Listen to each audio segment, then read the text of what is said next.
Good afternoon and welcome to This is Beirut. On today's special edition, our journalists Chelsea Arif and Lyne Sammouri went to the south of Lebanon, specifically to Saida and Sur. Today, they brought with them coverage of the massive destruction and footage showcasing the status of that city.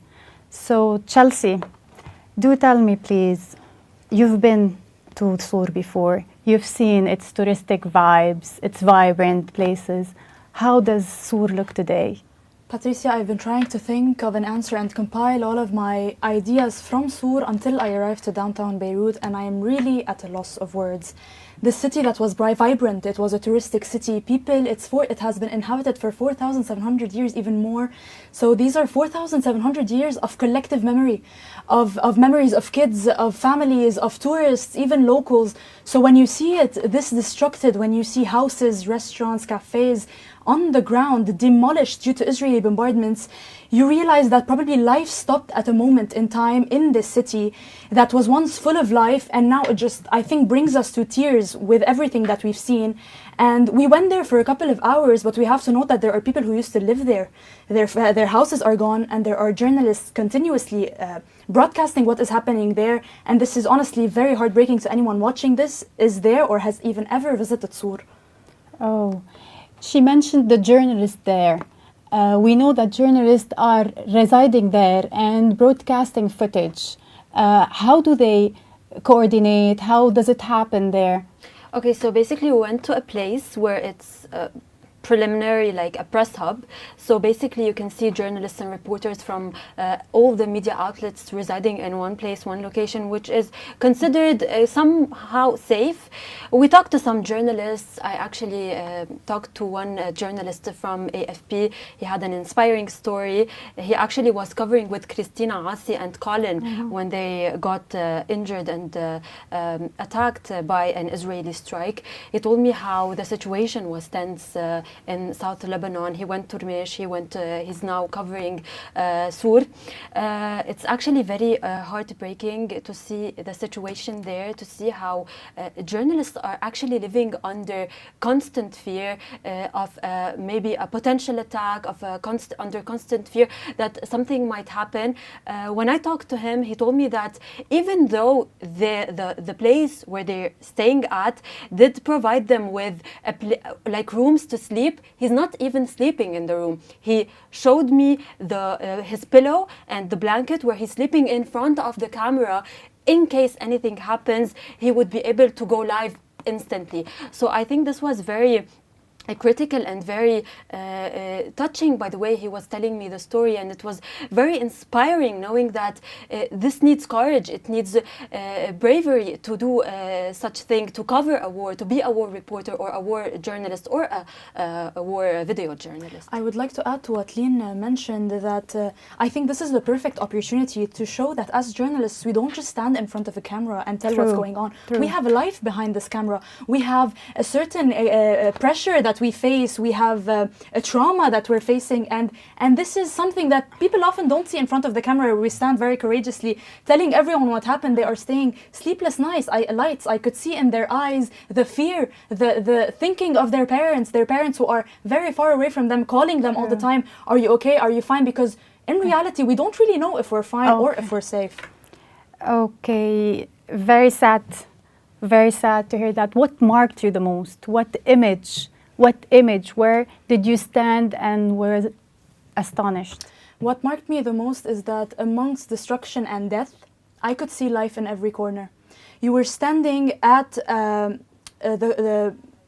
in front of the beach. You could see the strike in front of you and behind you demolished buildings, but you still see people going into the sea, trying to catch some fish. You see the waves. You look that this is life, this is destruction. They're in the same place. And I think this is what resembles our Lebanon. In every single massacre, in every single war crime, in every single trauma or problem, we still manage to find something positive. Life goes on. And the resilience of the Lebanese people, the resilience of the journalists, thinking that amidst this war, we are going to come back stronger than we were, is just honestly what marks me every time I continue to report on this war, and it's what gives me the passion and drives me to continue every single day, not to focus on the negative side of it, but the positive side of it. What about you, Lynn? What marked you the most as image today? I would like to add upon what Chelsea said. What marked me the most is that after everything that's been going on in Sur and in southern Lebanon, you would expect to go and expect to not see like any sense of life. But when I got out of the car, I still saw some people there, and it's not a lot of people, but there was a significant number of people, of residents that are still hanging on to their land, hanging on to the city that they call home. So when I looked at it, I was like, this was just a symbol of how the Lebanese are. The Lebanese have been used to a culture of war, of destruction. Every few years we see wars, every few years something happens, but you still see the ray of hope and the light of hope within these people's eyes.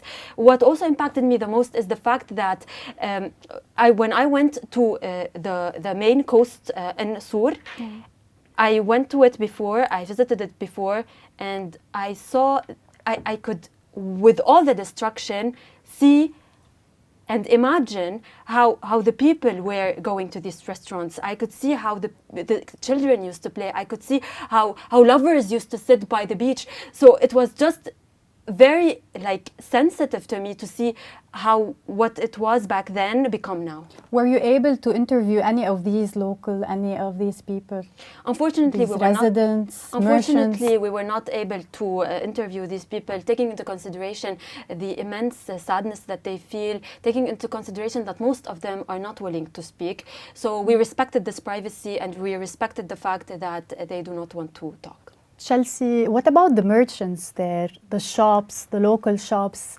Are they still active? I mean, you could find like a shop or two a bit far from where we were, so no sense of normalcy in that. And if we talk about it in that sense, shops are closed. What used to be thriving businesses are closed. The people are not a lot on the streets. You can see them sitting, trying to check up on their places, but the normal sense of life, merchants trying to bring back the economy, of course not. We can see behind us from the footage the massive destruction. What about the infrastructure? Was it easy to move around? The streets were open for cars? Okay, so technically, when we first arrived, the highway was fine. It was just very empty. It was only us and a couple of cars, maybe people checking back on their properties or like their businesses, how they were destroyed, or are they still there or not.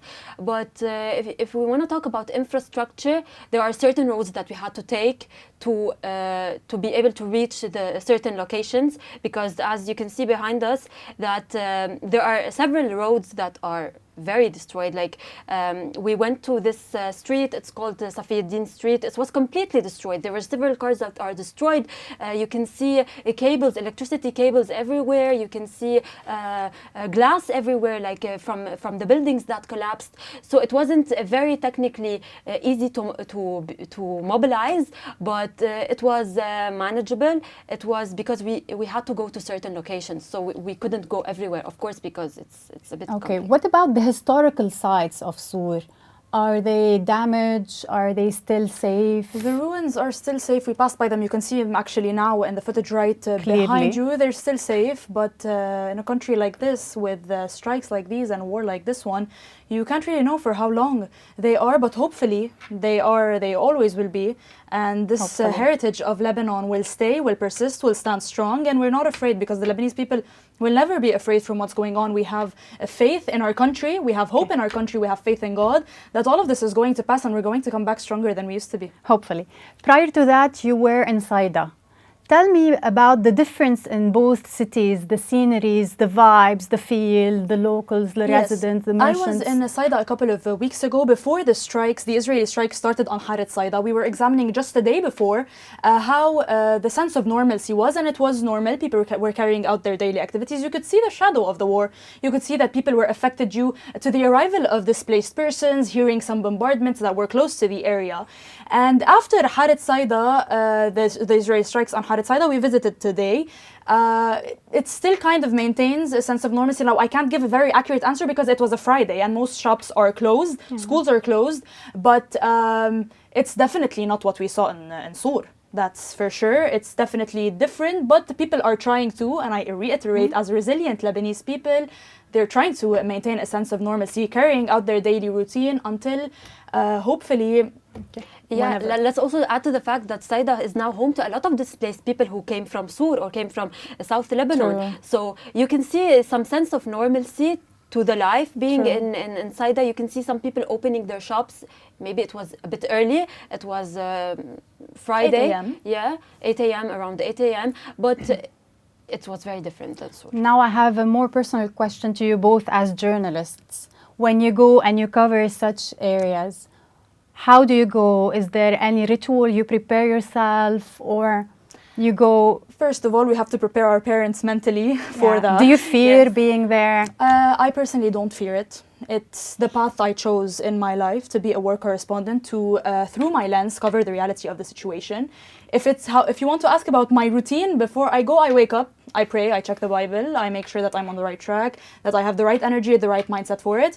I wear my clothes, I say goodbye to my family, and then I hit the road full of confidence, full of faith, and knowing that I have to be the voice and the lens of the people, show them what's going on in these places, carry out my daily duty as a journalist, which I have chosen to do, and then I leave everything up to God. I do what I can do. I bring This is Beirut's viewers as much as I can from information from the south of Lebanon, from the Bekaa, from Bab, the southern suburbs, to try and relay the reality as much as I can. What about you, Lyne? When it comes to me, basically, when I first decided to do journalism, I wanted to be the voice of the voiceless. I wanted to be the person that would show the world what's happening in Lebanon. So when it comes to me, I don't think I was talking to Chelsea yesterday. We were preparing to go to the south, and I told her that I'm not afraid. I feel passive, but I feel like I have a duty to carry to the people, to the audience of our channel, to the Lebanese people. I have a duty to show them what's actually happening, and it's the role of a journalist to do that. I was very, you can say, for sure, I had like a bit of, what if something like that happened? What if something did not happen? I felt a bit passive, but when we hit the road, it was all as if, I don't know, I felt like an energy, a sense of hope that I want to do my duty. I want to show the world what South Lebanon is like, and I want to actually portray the reality. So thank you, Lyne, a lot. Thank you, Chelsea. Thank you for having us. Thank you all for Patricia. watching, and a special thank you goes to Fady Chaanine. You can follow us on This is Beirut's social media, website, and application. Thank you. Thank you.